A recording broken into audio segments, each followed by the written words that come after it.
Good evening. This is John Warren, publisher of the San Diego Voice and Viewpoint newspaper, coming to you with our program From the Desk of the Editor. I often remind you that the Voice and Viewpoint is San Diego's oldest and only African American publication, physically found in 89 zip codes, 17 cities, unincorporated areas of the county, with single copy over the sale newsstands and retail outlet sales.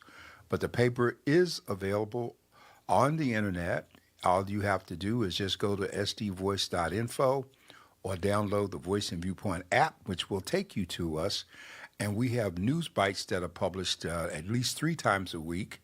We're on all social media platforms, from TikTok to Instagram to X, Facebook and YouTube. So we have a lot of information up there that can keep you busy. We're glad to have this opportunity one more time with Dr. Thompson. We're here doing an open mic during this period. There are a lot of things that are happening, and we're trying to line up our guests for the future. But we're coming through a budget cycle ending for the city and the fiscal year for the state. And so many things happening in addition to the tax that we're under. We're going to talk about them.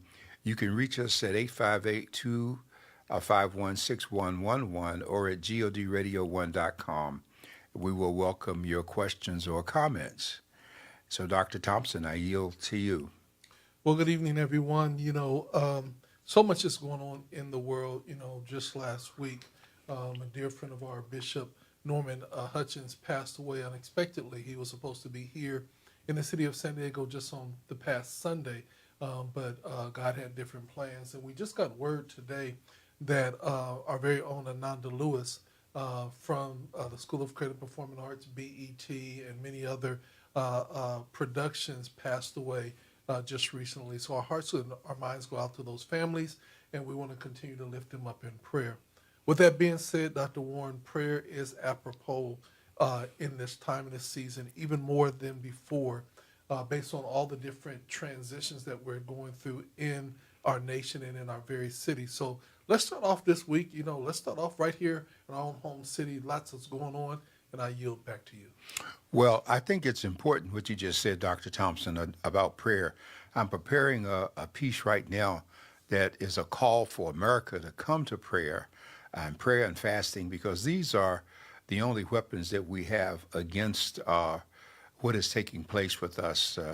The things that we're experiencing from this administration are manifestations of the evil spoken of in Ephesians 6:12, wrestling not against flesh and blood, but principalities, rulers of the darkness of this world, spiritual wickedness in high places. And the president is the manifestation of these things, and the people are working for him are just as cruel and thoughtless.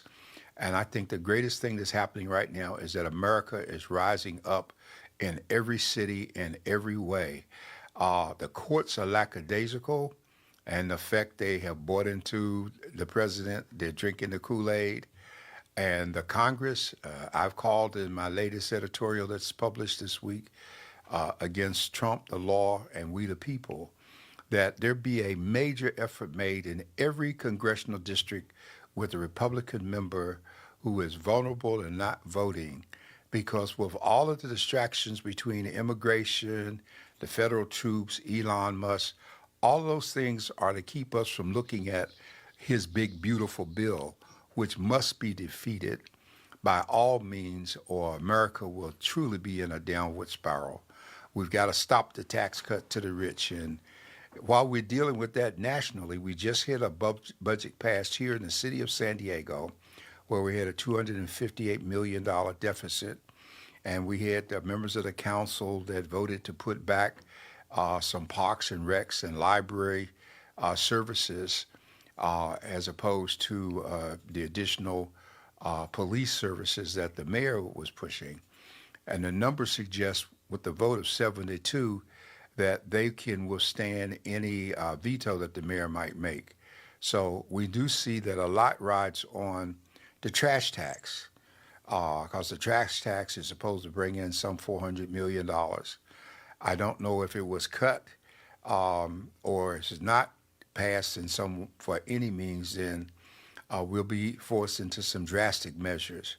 And I know many people, including you, Dr. Thompson, are opposed to trash tax. And a lot of people like myself think it ought to be at least 50% of what they're asking for. Because Well, many of us in businesses have been paying for trash for decades in yeah. terms of pickup. And as a business person too, I do pay for business trash, and so I do understand that. I think my concern is that do we have the best deal on the table for the trash tax? Because the reality is that we're funding an organization, or the trash tax will fund an organization that is run by the city, but we could take it privately, like some of the people in the county is taking, and it could be a lot cheaper. And so we're basically funding an overpriced system so that we keep people unemployed. And I think that that if they were going to do it, they should have had the best bidders on place. Well, they should have never put the bid out for the amount of money that they spent. Could have gone toward the deficit. But I believe if they want $47, if they cut it to 20, uh, they get a part of both worlds, Yeah. and people can pay that, and it offsets some of what you're talking about. But it certainly helps where we have to do something to help. Those things being said, there's still a bunch of issues that are before us. We still have the issues of homelessness. We still have the issue of overtime with our police, and we still have the issue of not tightening up things as we should in so many ways in the city. With some vacancies that are there, some things will be filled, some won't. And so it's not a tight ship that's being run. We see there's going to be a potential settlement agreement with the former COO, which we all knew would happen in the first place. I don't know why we didn't just do it and skip the legal expense that we went through to get to the settlement point, which still has to be voted on by the city council. And so the key here, and I understand that citizens have really been vocal, and we've done a lot of coverage of the opposition and the pros and cons of the budget for the city, but people must stay engaged. You cannot go away just because this vote takes place. There are too many things at stake, from the bathrooms at the beach and parking for residents at Balboa Park, which is kind of interesting in terms of how they're going to determine how many people are residents, unless every resident is going to have to get a sticker from the city, in which case somebody is going to have to pay for that to make that happen. And so, those are the kind of things that, I think that we have to be very mindful of in this time, in this season, is that, I feel in a roundabout way all being punished because we did not vote for the increase in the sales tax. Oh, we are. And because of that, everything is to say, okay, we're going to tax you anyway, which I think is unfortunate. Well, it's not just to tax you anyway. The budget has to be balanced by law. And how many ways are to balance the budget? I mean, you went through the motions with the Carmel Mountain people, keeping the 2 police substations when you could have closed one and saved $3 billion. But of course, those are the beautiful people, so you don't want to make waves for them. And then we get to the rest of this madness. And it comes down, so much of our problem boils down to we the people, the citizens who demand services but don't vote and don't get involved. And in these days, people in decision-making positions are going to go with the folks who vote or have the money. And if we don't have the money, we certainly have the votes. So we have to start acting like it in terms of having the votes. Yeah. And so, the reality is that, again, balancing the budget, but there's some cuts that I think that still need to be made before it balances on the back totally of the people. Again, security and safety of our communities are very good, but they could have still been just as effective with that station closing down. There are a lot of things when we talk about the libraries, when do we close down the libraries? How do we cut the hours? Why do we cut the hours? Have they even did a real survey with just their librarians of how is the library really being used, and what are your busy hours and what are... Well, the library, according to the Library Foundation, the library has always taken hits that it shouldn't have necessarily, because it's never evolved to being as important as it is. Under these budget cuts, it would have been closed Sunday and Monday, the funds restoration returns it to being open on Monday. I don't know why they would close the library on Monday. Sunday would make sense. People need it otherwise. Wi-Fi and all those things. We need those 6 days of services. And perhaps some of the people objecting need to take time out and visit a library. I know a lot of people don't, but a whole bunch of people still do. People who don't have cars, all right, people who ride public transportation, people who don't have Wi-Fi at home and have to use the libraries, people who use the libraries during extreme heat to keep as a cool place to sit and work and do those kinds of things. So we need to just start looking at everything from a selfish personal standpoint and look at it from the standpoint that we're all in this together, and if one is not well, then none are well. Well, Dr. Warren, I agree with you 100%. One of the things that I did notice, because I did start visiting libraries, is that they're very, very busy in the late afternoon, evening hours, and that is because kids are out of school, parents are out of school, things like that. So even adjusting when the libraries are open could have helped financially in that pack. But one of the things that I got from a good colleague today, and I thought that it was an apropos statement, and I want to pull it up, and it was it was a real simple statement, and I thought, Dr. Warren, when I heard it, I said, okay, very simple statement, but at the same time, very profound. And it says, first they came for the socialists. And you already know that, right? and it said, and I did not speak out because I was not a socialist.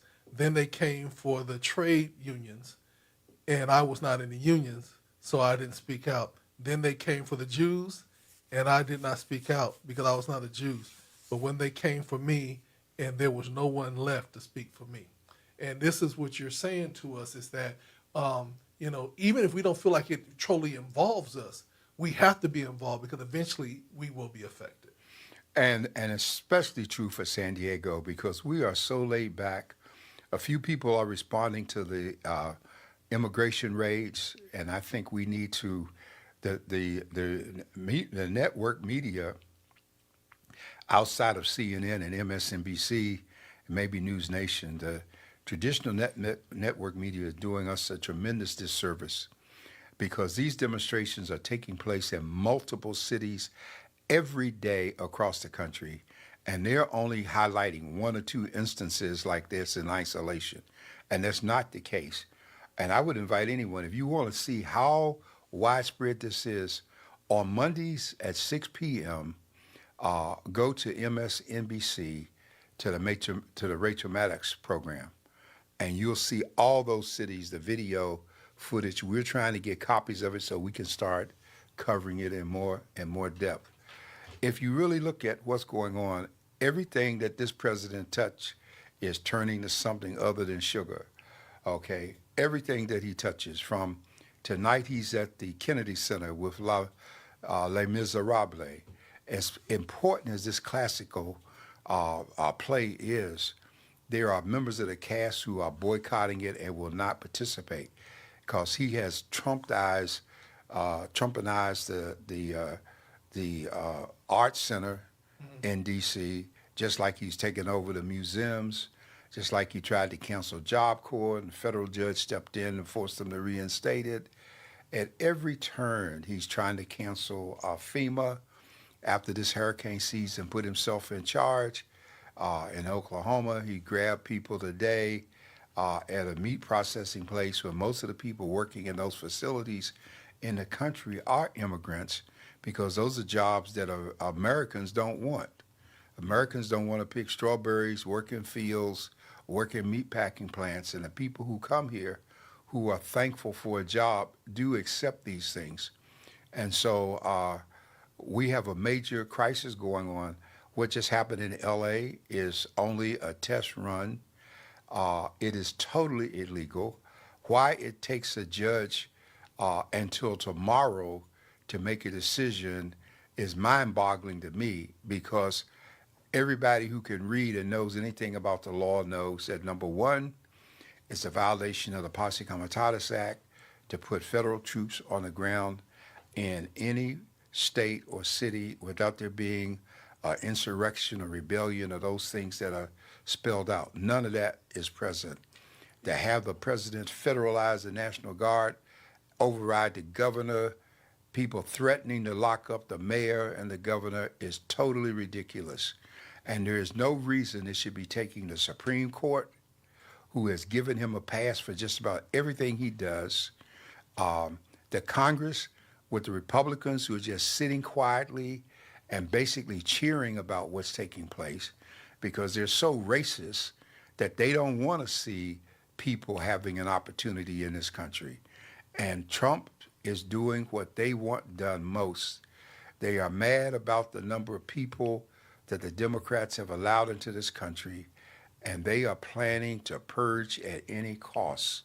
So you don't have to be guilty. All you have to do is be the wrong complexion. You look at the 19 countries that have been barred in terms of travel.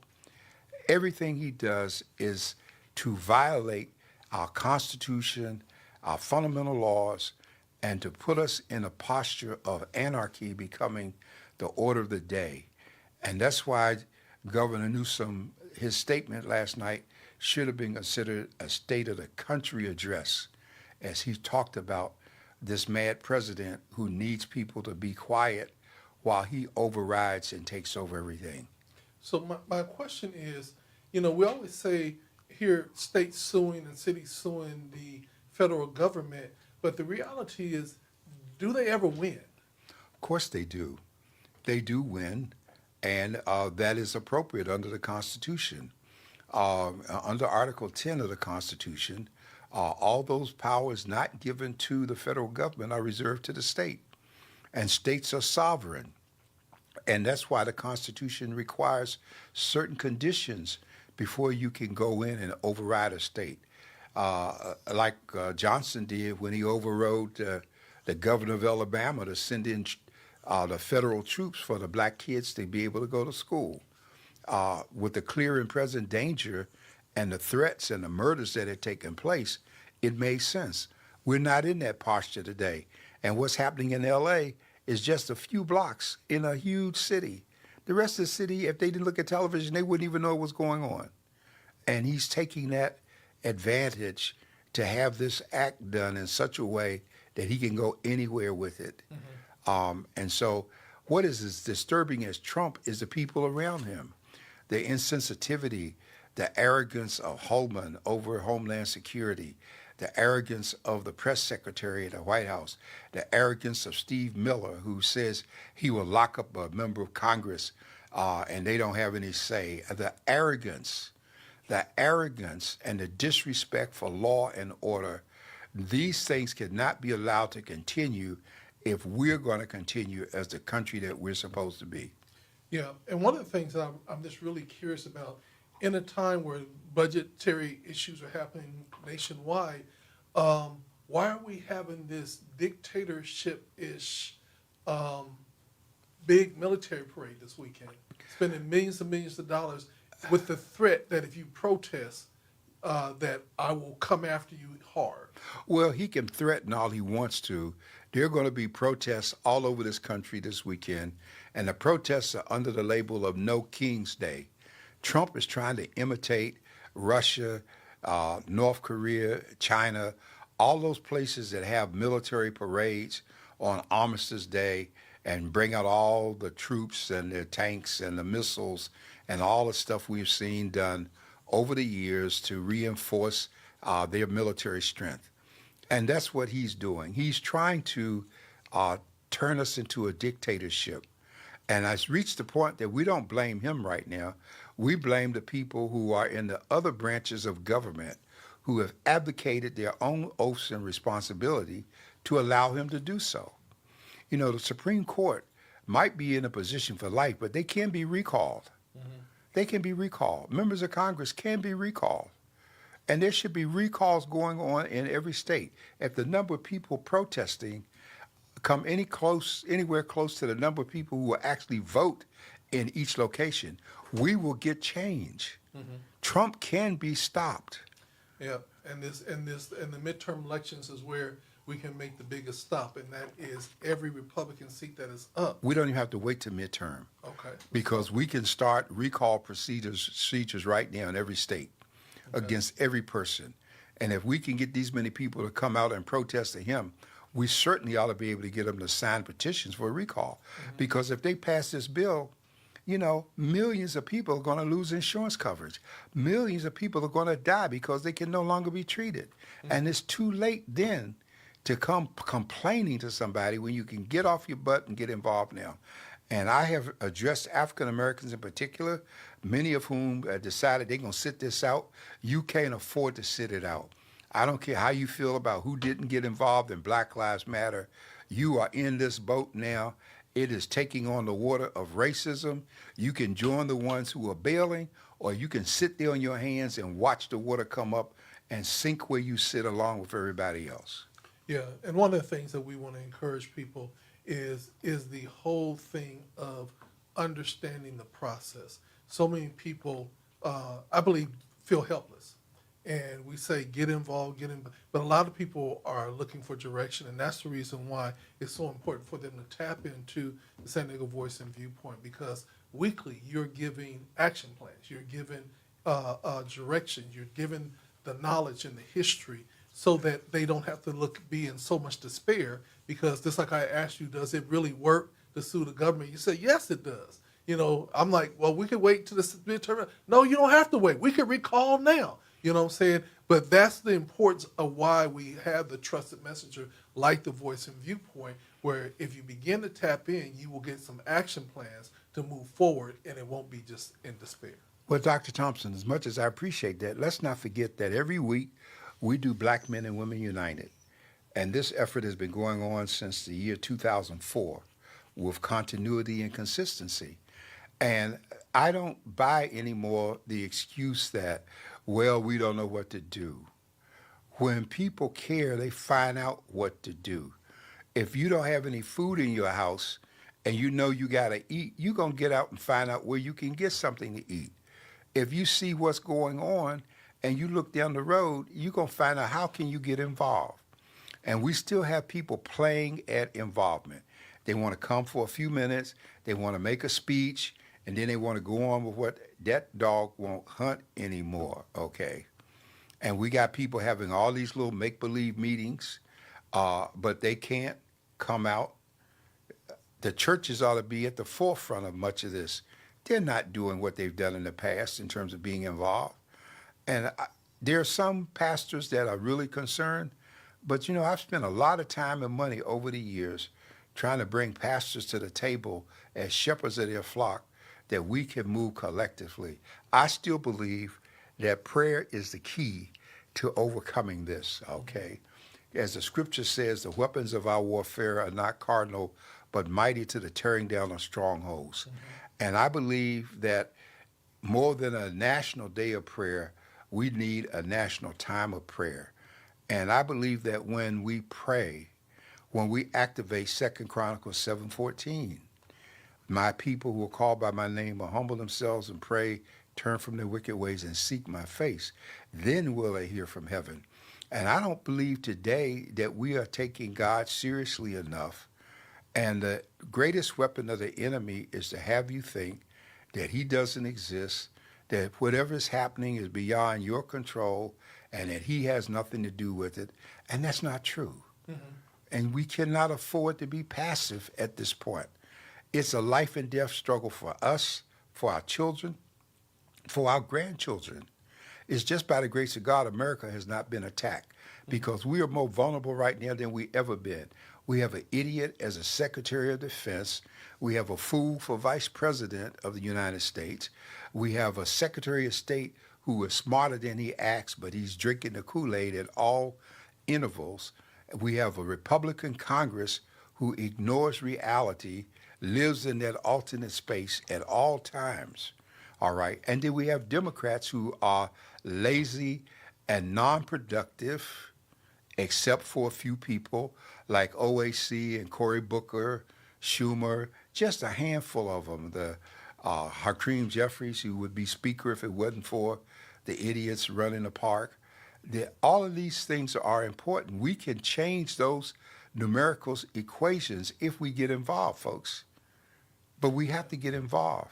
And I understand Sister Kareem changing, the former press secretary, changing from Democrat to independents. I understand that very well because the Democratic Party as a whole does not appreciate the battle that we're in. Whenever it gets in power, it recycles the same old tired people. It does not reach out to new blood. The closest thing has ever come to that was the 90-day billion-dollar campaign of Kamala Harris. And that kind of power, if it was to be sustained, we could change America. Even though we are a minority, it just takes the power of one vote to make a difference. And let's think about it, Dr. Warren. We're seeing all these things that are happening, but we saw a record number of money being raised. Even when they brought the women on, they raised millions of dollars in a matter of minutes. And so we have the money, we have the power, and we have the, and if we get behind each other and get behind the right moves, you know, we can change. A lot of us are, in a sense, people are talking about we're all taking hits and we're losing this and we're losing that. And then some people are saying, well, I'm not losing anything because I never depended on that federal money. Well, I'm glad you make this observation because this is an area I wanted to address for a lot of us. Yeah, grants are being cut, dollars are going away, but there are those of us who are still working, and there are those of you who still have income. And I need you to consider how you're spending your money. That case of beer, that half a pint, that $10 pack of cigarettes, that unnecessary stop at KFC and Pollo Loco and Burger King and Church's Chicken and all this money that we are wasting in terms of fast foods when we should be circling the wagons, making some meals at home, saving some money, seeing how we can help each other in terms of transportation. We still have gas prices that are higher than any place else in the country, and even some island places that import gas. I know Victoria in Canada, the island, all their gas is imported, and their gas is cheaper than here in San Diego. Okay, but we're not consistent, folks. We want the sunshine and the beach. We want our own free time. We don't want to have to be accountable. And there is no such thing as absolute freedom. Absolute freedom destroys and causes death. When you're separated, you've got to be anchored to something to be rooted. And so right now we need to be anchored to both God and to ourselves. And I said God because we got three faiths, but we all believe in a God. And I don't know how we can believe in a God and not communicate with each other. You know, Christ raised the question, how can you dislike your brother who you have seen and love your Lord who you have not seen? And so, yeah, I know this sounds spiritual, but it's time for somebody to be spiritual because it's no longer sufficient just to have in God we trust on the currency.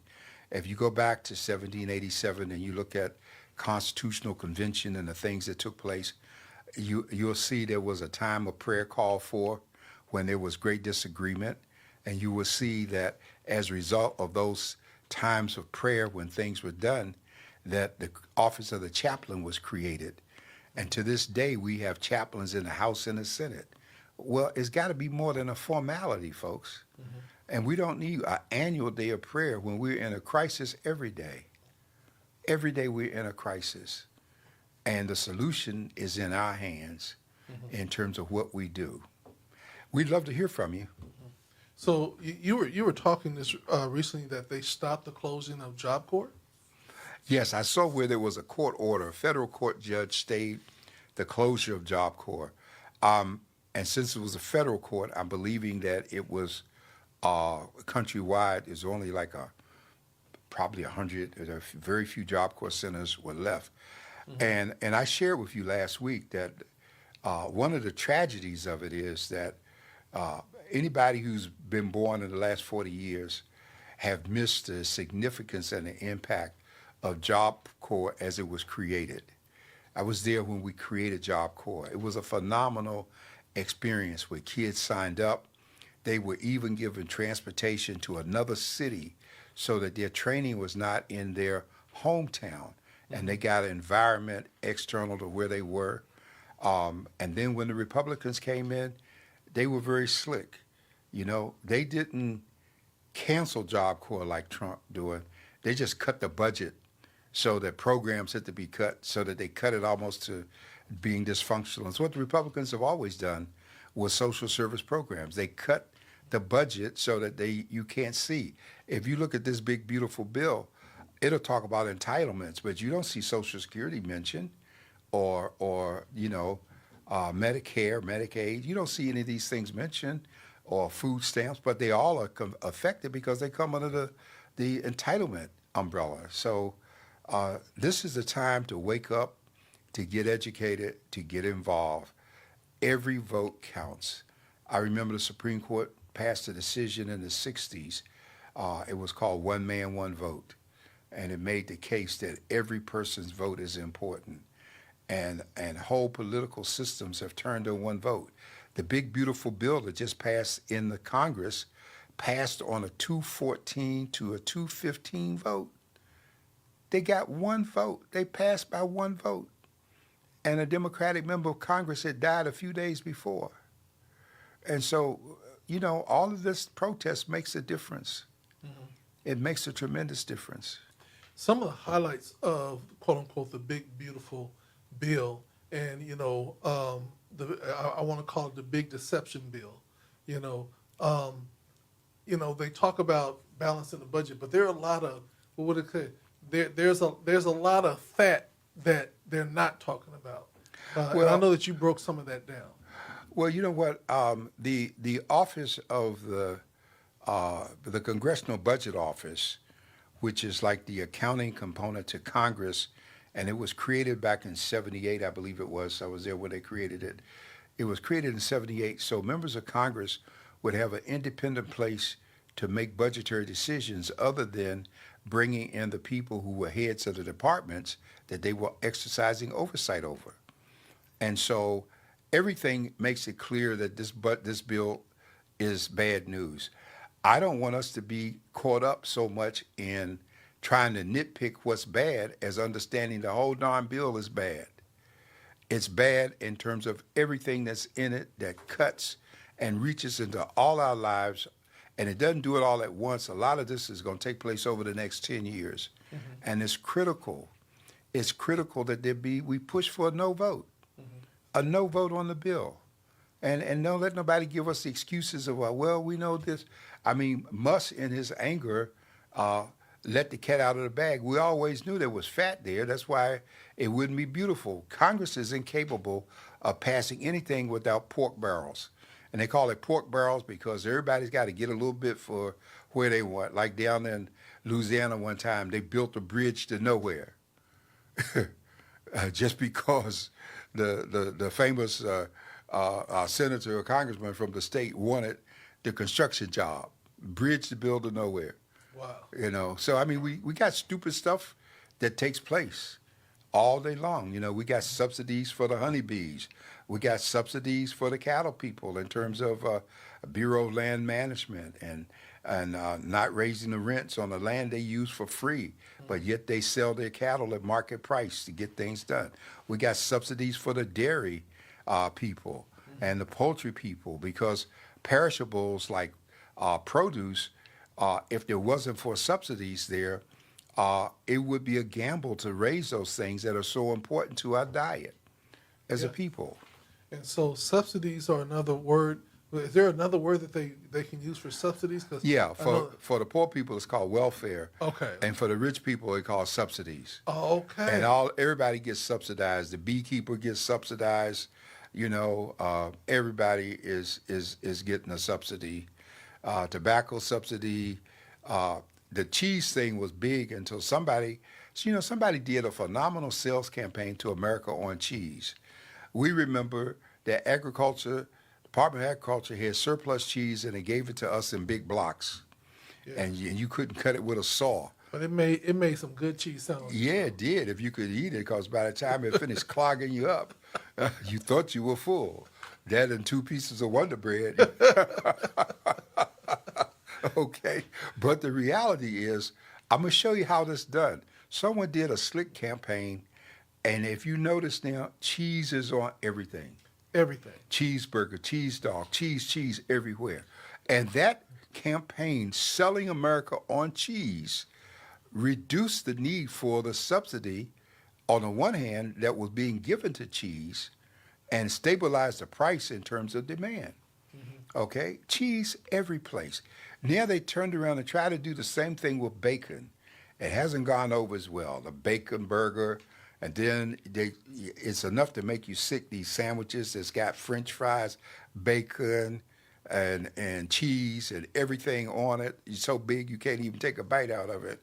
What and- restaurant is that? I ain't seen that one. Oh, they got them. They got them at. They have them at Wendy's. Okay. They have them at Burger King. They have them at McDonald's. You know, the bread is smaller, more microscopic, but the thing is stacked up bigger. Yeah. Okay, and it's just like fish. You know, it was a Catholic church that got in cahoots with McDonald's to make fish the big thing for Fridays. Yeah. Okay, so then everybody was looking for a fish sandwich on Friday. Now, if you go to McDonald's and get a fish sandwich, you almost get sick because there ain't nothing there. Yeah, and the sad thing about it is that during that time where it was like the Catholic Church had that time where people were eating fish on Friday, Jack in the Box actually created the best fish sandwich out there. But the minute the season was over, it went away.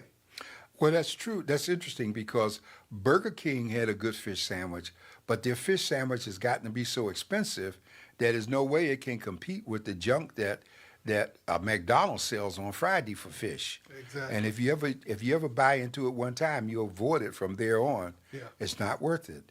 And Yeah. some of us are old enough to remember when the family could be packed into the car and drive down to McDonald's instead of cooking dinner, and everybody could get a hamburger, cheeseburger, French fries, and a shake, and the carload of the family, you wouldn't spend $10. Exactly. Now you can't get a combo for less than $10. Hey, combo for Yeah. no. The sandwich is $10 by itself. And then they have this big meal deal, and they say, oh, it's going to be like $6.95, but they don't tell you that they cut the size of the burger, the bun down in half, so when you get it, The meal is microscopic, number one, and the big meal deal is one of the worst things from your health standpoint you could eat.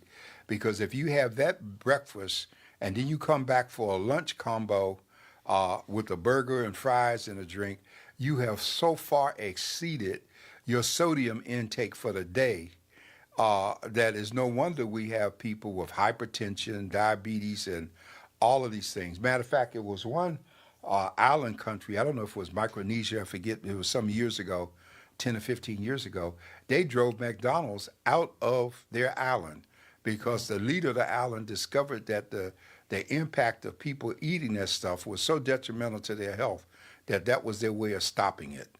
Okay, and then we know we had that big documentary on supersizing that went through all of the harm of the eating. And the bottom line is, people don't realize in America that we are fed by the fast food industry so that we will stay sick enough to reinforce the pharmaceutical and the healthcare industry, okay? Because they're making money off us at every stage of the game, and they even try to get in on the act when you die, but they haven't been able to get as much money out of that so far.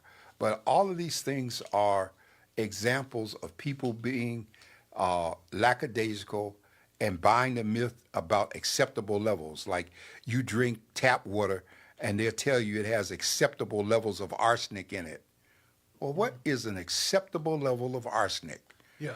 And you turn on the tap and the water smells so bad, how could you possibly drink it? Yeah. Okay, but we got people who do, and they, in effect, are in the same category as folks in these third world countries walking down to a creek to get buckets of polluted water. Yeah, so there's a lot going on, but As we begin to look at moving forward, I have to take a pause to say happy early Father's Day. Oh, You but know, thank you.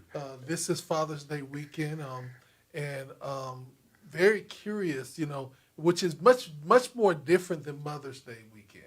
Mother's Day weekend is a cash cow weekend. You can bet your bottom dollar that millions of dollars are going to be spent, Oh, and moms. restaurants and everything. And I believe moms deserve every bit of it. Dr. Warren, I'm going to talk about what I requested this year, but what do you do on Father's Day, and what would you like to do this year? Well, first, I want to wish you a happy Father's Day, number one. I was telling my favorite family people, for me, every day is Father's Day. Every day that people are healthy and well, and I'm not repeating the years of when I had struggled to make sure that people ate and they had a car, they got to school, they had shelter, and all those things that parents do, and to have lived through and see the fruit of being beyond that, to me is a blessing. And so I don't buy the Hallmark scenario, okay? I can be really happy with a piece of carrot cake and a good Western, and I'm good, And give me a steak maybe, but I don't need to go out to a restaurant and do the fancy thing. And I don't have a lot of personal needs.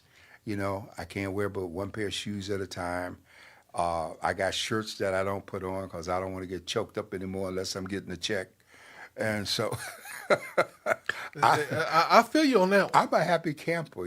I wake up every day that I can put my feet on the floor and stand, and I got shelter, and I can switch lights and turn on water and open a box. And hey, I keep telling people, let's not forsake all of this, because a day is going to come when we won't have it. And so many of us are losing it every day as the number of homeless people increase among us. The solution to homelessness is never going to be solved by throwing more money at it. It's going to be solved by making some hard decisions on the front end at what causes it, like the automatic increase of rents that are crazy, or housing units sitting empty so people can take write-offs, as opposed to putting a law that limits how long that can happen, or putting some rent control in that makes it possible. Today it's estimated that in San Diego, you need to make $50 an hour just to be able to live. Well, folks aren't going to make that. And a few people making $30 an hour are struggling. And we still have the highest minimum wage in the country, because there are places in this country where people are still working for $11, $12 an hour, when the fast food people in California can now get $20 an hour. Yeah, in some Just for places, washing 25, dishes. Yeah, $25 an hour.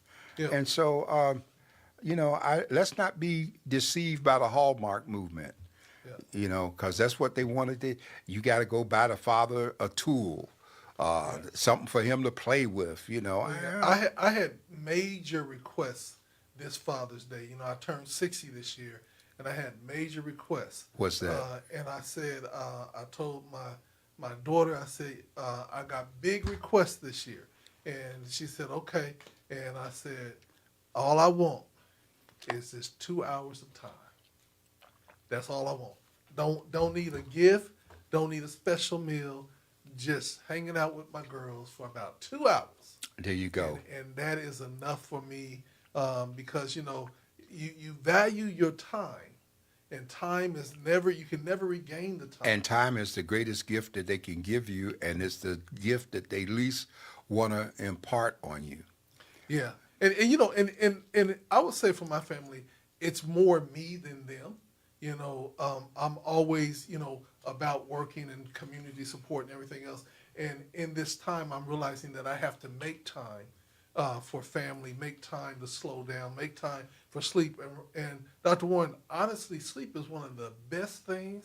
It was one of the best kept secrets that y'all didn't tell me how good sleep could be. Oh, sleep. The Bible tells you that sleep is sweet. And see, when you do right while you're awake and you're doing the Lord's work, you're gonna have sweet dreams, pleasant sleep. But if you trifling and scheming and stuff, ain't no way you're gonna rest in peace. Yeah. You can't have no peace if you ain't, And when you got it right, you don't need NyQuil, you don't need Melatonin. None You of that don't need stuff. none of that stuff. Yeah. All you need to do is thank the Lord, lay your head on the pillow, and be grateful that He watches over you while you sleep. We need to go back to that thing we used to teach the kids, remember? Now, Lord, lay me down to sleep. I pray the Lord my soul to keep. If I should die before I wake, I pray the Lord my soul to take. There's a whole bunch of adults that need to be saying that prayer. But you also got to, how they God bless mommy, daddy, my cousin.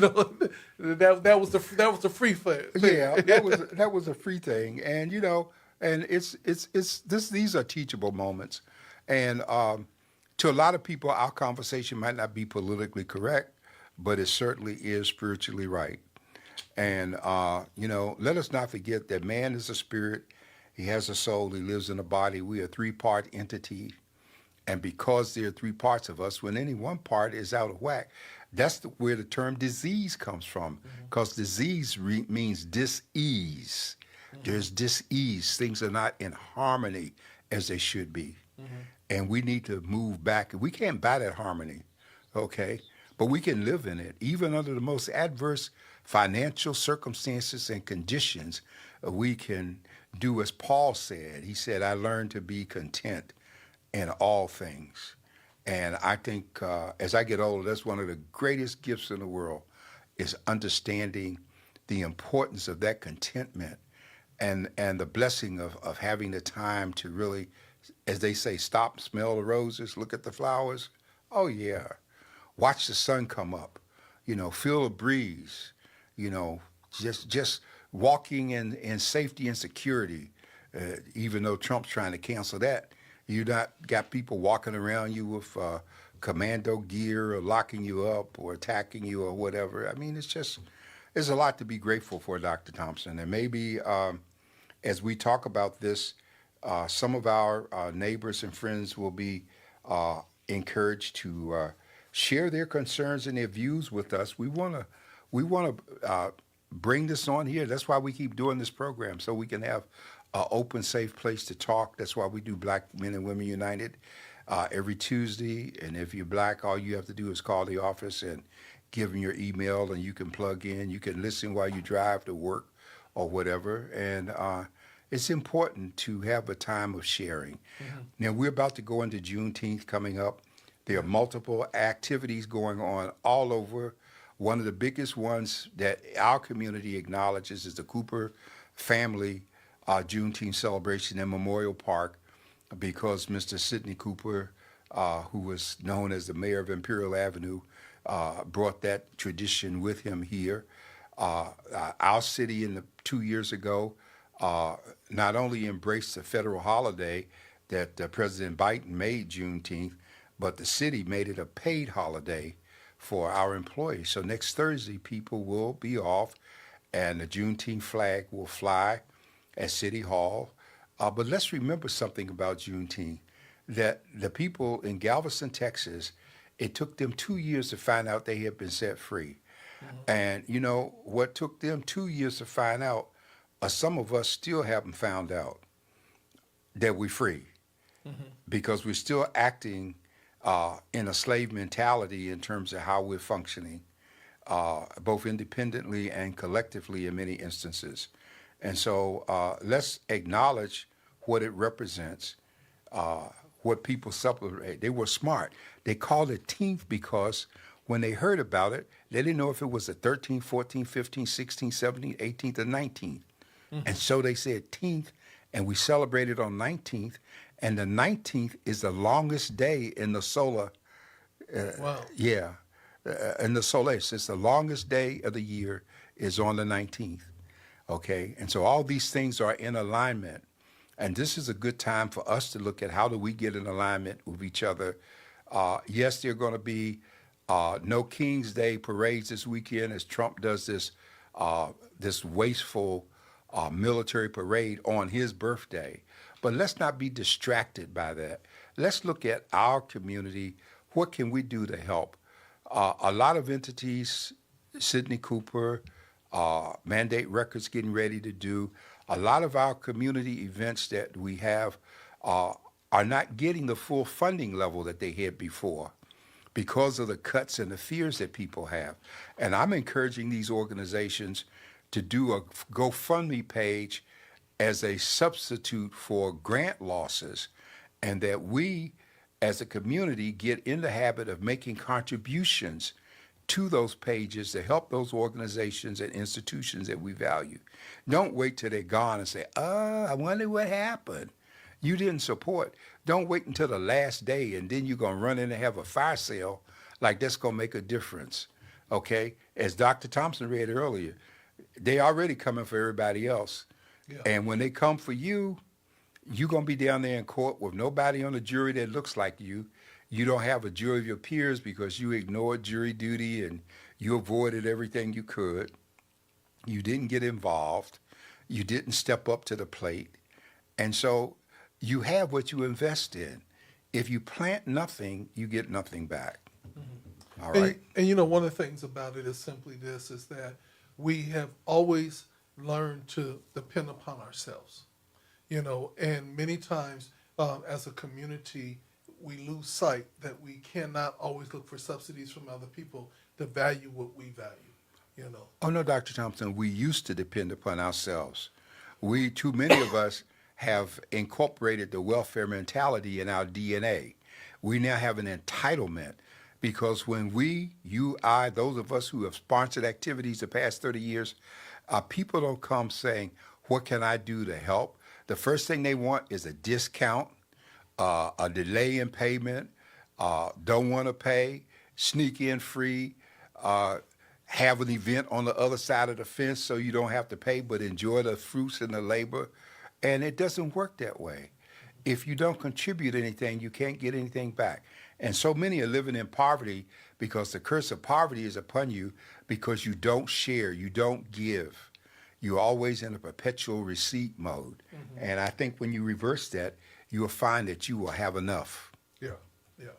And that's what's going to be the biggest thing is that, you know, continuing to learn to give is more blessed to give than to receive. And then when you do that, you have an overflow, you know, because favor is not fair, but the principles of giving and tithing and sharing will always stand strong. Well, I don't know any place where anything written in the Bible says it's got to be fair. Yeah. Okay, that's our concept. And there's nowhere that says that you have to be happy. The document says that you are entitled to the pursuit of life and health and happiness. Mm-hmm. Doesn't say you got to be happy, okay? So if you ain't happy, that's your fault that you're not happy, okay? But what are you doing to help somebody else? Because once you get involved in someone else's happiness, yours is going to be okay. We got people in these rest homes that don't have anyone to visit, to come look at them or talk to them. Mm-hmm. So many things we could do that don't cost anything to help others, and we still are grabbing and pulling and not sharing. So I'm going to stay on this wagon. I'm going to stay on it because this is the time.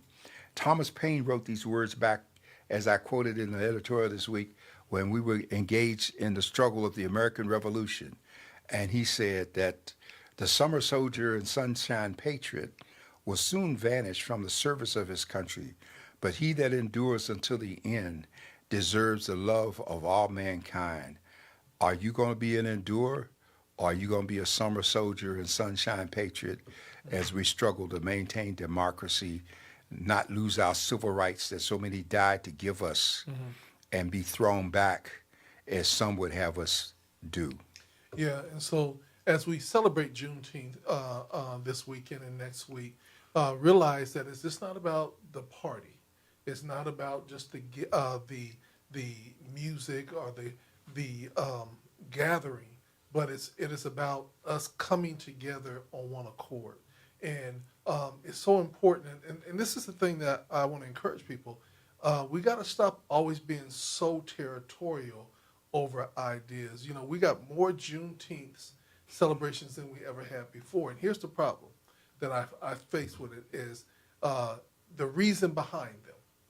If the reason behind your Juneteenth celebration is so that you can come up and make money, then, you know, you're misled. If it's about bringing community together and to continue the education of people, then I'm proud of you and I'm going to keep on pushing you out there. But we have to make sure, you know, some people we're going to have a Juneteenth barbecue and throwdown. You know what I'm saying? That's just a good reason to have a party. You know what? And I mean, people today don't realize this, but 40 years ago, 35 years ago, outside of the Cooper family, the Voice and Viewpoint helped develop the local attitude toward Juneteenth because we had sponsors like Anheuser-Busch who put a lot of dollars into our promoting Juneteenth. And once they did that with some of the things that we put on, then other people ran to them to get money and started organizing and started looking for money. So the pot of money dissipated that was there. And so there are people who are looking to do nothing but turn a profit with Juneteenth, okay? There's nothing wrong with having a business idea, but let that be uh, equally yoked to what we need to do as our commitment to the ones that made this possible. Because so many of us who don't vote, who don't ignore the Civil Rights Act and all the things that have taken place that we have, they're still in the same boat that the people were in Galveston, Texas. By the time they found out about Juneteenth, the 13th Amendment had been signed, Lincoln had been assassinated, and a deal was struck to keep them on the plantation. And so let's get off the plantation, those who are still there. We're mentally there. We're mentally there with our buying habits, the stores that we support that don't like us and not respectful to us. You're going to go in a store and be followed by the people. You're going to be called everything except the ma'am or sir that you should be, and you spending your money. I blame you. You the fool for going there letting that happen. All you have to do is just close your wallet. One of the things, and I'll end with this, Dr. Warren, in the family chat today, someone put in there, have you noticed that we're not seeing as many Target commercials anymore? What's your thought on that? Well, you know, let's understand that there's more to Target than Target. Target owns Marshall. Target owns House, the other home thing. Target owns a lot of stuff, okay? And it's not just about Target. We got corporate America. How can Coca-Cola do what they do? All of these people, we're still buying their products, and we're not sitting down to look at how much money do they make, how do they spend it with us, do they hire us, are there any of us in key positions? I remember when Jack in the Box had a black woman, food maker, as their chief financial officer. And we tried for the longest time to talk to her. She wouldn't even return a phone call. They weren't interested in advertising in the black paper. And we had this Jack in the Box over there at Euclid and Federal that maybe they've changed, but all the years I've known, you could do drive up. They renovated the drive through and everything, but you could never go inside and use the restroom. Well, that was You the can, same no, way it was in the South. you can't go inside at all now. Oh, you can't go inside at all now? No. They have a pickup window now, so you can drive through or you can pick up on the outside. I blame us for them. I blame us for letting Starbucks down there at Market Creek take all the chairs and tables away so you can't sit outside and have a cup of coffee. But if you go to the Starbucks on Adams Avenue in Kensington, they just spend thousands of dollars remodeling the outside area for a park where you can sit and read and have your dog and drink your coffee. I blame us because Yeah. we don't take the necessary steps. Yeah, and they actually remodeled the one in College Grove, whereas it doesn't even have the bathroom. They done blocked it off. It says for employees only. So it's very clear they do not want anybody gathering anymore. Yeah, but we still go. And so that's our fault in terms of doing it. I hope that some of what we say will fall on ears that will cause people to give some thought. You know, we don't want you to leave feeling guilty or angry. And I truly respect and appreciate those of you who come on and listen and stay with the program. And it warms our heart to know that we're talking to some people who hear us, which is so important because we're not just doing this for our health. We're doing this because we care. And in San Diego County, where we're 6% of the population or less, if you take 100 people, it's less than 20 of us that are making things happen because the other 80 are busy with their own stuff. Please don't be deceived by your job, your title, or your paycheck, okay? Don't be deceived. You know, if they came for us, for you, they'll come for us. And as I told the people at UCSD some 25 years ago, all you have to do is stay black, stay in San Diego, and your day will come. With that being said, this is from the desk of the editor, right here on GODRadio1.com. Y'all have a blessed evening.